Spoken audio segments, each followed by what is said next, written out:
Today, my friends, we're going to dive into an ancient text, but one that's surprisingly modern. Psalm 104. Imagine a grand poem, a true song that celebrates nature in all its glory. This isn't just a story of creation that happened once and was done. No, this psalm, verses 19 to 35, reveals a fascinating secret to us.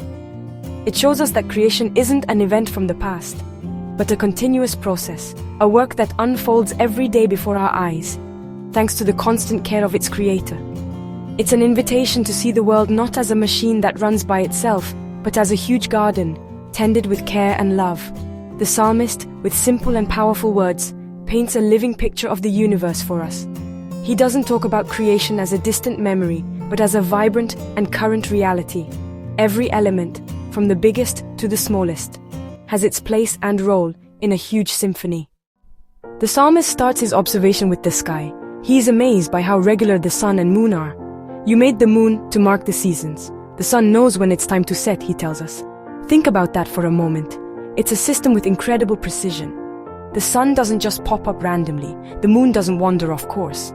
They're a perfectly coordinated team, a celestial dance that sets the rhythm for all life on Earth. During the day, the sun fills the world with its light and energy, letting people work, allowing plants to do photosynthesis. This amazing process turns light into life. It's the time for activity, for growth, for hard work. Then when the sun goes down, night arrives. You bring darkness, and it is night. Then all the animals of the forest start to move. Night isn't a dead time. It's when another world wakes up. Predators, like lions, come out to hunt. Their eyes are made for the dark. This perfect back and forth between day and night lets every creature find its time and space to live. It's a balanced sharing of time, an amazing organization. God thought of everyone. This cosmic clock proves constant care. After looking at the sky, the psalmist then looks at the earth and the sea. He's amazed by how much life there is. He talks about the young lions roaring for their food, asking God for their meals. What a powerful picture. Even the fiercest predators, when they hunt, rely on God for what they need to live. This shows us that the food chain, which might seem harsh to us, is part of a much bigger plan. Every creature, from the tiniest bug to the biggest mammal, finds what it needs to live. It's like a huge feast where everyone is invited and gets served. Think about how complex all of this is. An eagle spotting a fish from high up, a bee buzzing from flower to make its honey, a squirrel gathering nuts for winter. Each animal has instincts, skills, and body parts that are just right for how it lives and finds food. This perfect fit didn't just happen by chance. The psalm suggests that God gives food at the right time. He has provided everything, thinking ahead for the needs of each species in a wonderfully delicate natural balance. Section 4. The breath of God, the life force of all existence. The psalm goes even deeper. It's not just about food or how time is organized. The text talks about the very mystery of life and death. This is one of the most profound and touching parts. The psalmist tells us, "You hide your face, they are terrified, you take away their breath, they die and return to their dust." This sentence shows us that life itself isn't something we own, but a gift. It's a breath, the spirit of life, ruah in Hebrew, that God lends to his creatures. Without this breath, there is nothing. Right after talking about the end of life, the psalmist adds, "You send your breath, they are created, and you renew the face of the earth." That's amazing. Life is a river that flows endlessly, fed by the never-ending source of divine breath. Section 5. A new look.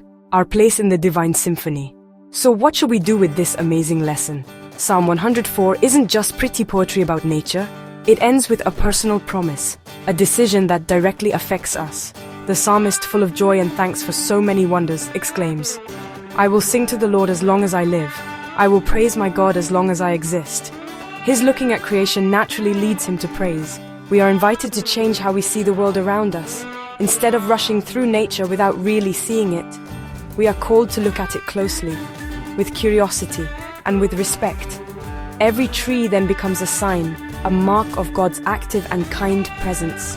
Every bird then becomes a sign, a mark of God's active and kind presence. Every cloud in the sky then becomes a sign, a mark of God's active and kind presence. Walking in the forest can become a spiritual experience. Watching a sunset over the sea can become a spiritual experience. Watching ants in your garden can become a spiritual experience. Nature becomes an open book, telling us about its author. This new way of seeing naturally brings about thankfulness.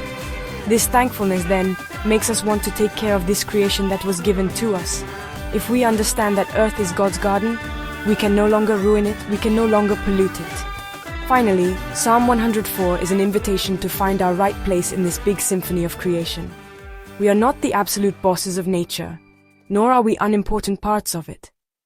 We are the singers in creation's choir. We are the beings who can see the beauty of the work, understand it, and give glory to its creator.